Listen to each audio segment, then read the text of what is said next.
Iran के पूर्व commander Sulemani की बरसी पर इराक में क्यों मचा है घमासान? चीन ने दुनिया को क्यों दी है नई हाइपरसोनिक तकनीक की धमकी? यूक्रेन को लेकर बाइडेन की रूस को चेतावनी क्या है? ग्लोबल टेंशन से जुड़ी बड़ी खबरें कौन सी हैं इस वक्त की? टॉप 9 वॉर जोन विशेष में आप देखिए।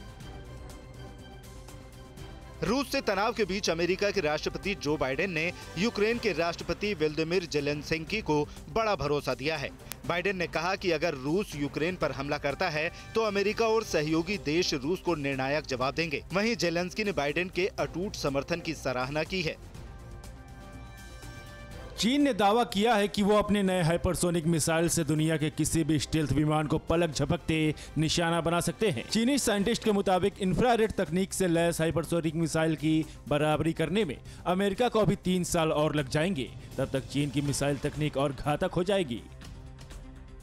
इजराइल के यरूशलेम पोस्ट न्यूज़पेपर की वेबसाइट को हैक कर लिया गया है।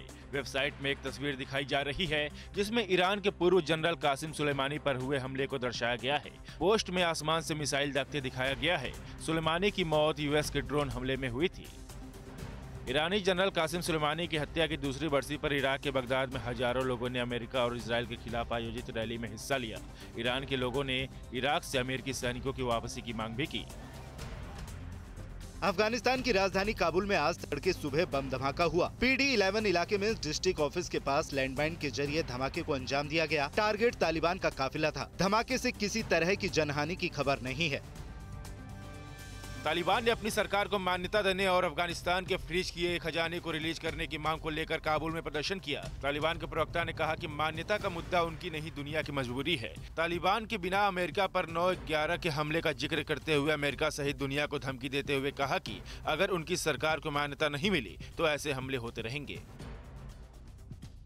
ईरान ने अफगानिस्तान में तालिबान सरकार को मान्यता देने से इनकार कर दिया है। ईरानी राजदूत ने कहा कि अगर तालिबान अपने शासन ढांचे में सुधार लाता है तो ईरान अन्य देशों को अफगान सरकार को मान्यता देने के लिए राजी कर सकता है, लेकिन इसके लिए तालिबान को समावेशी होना होगा। इस्लामिक स्टेट के आतंकी हमले में सीरिया के 5 जवान मारे गए, वहीं 20 से ज्यादा घायल हैं।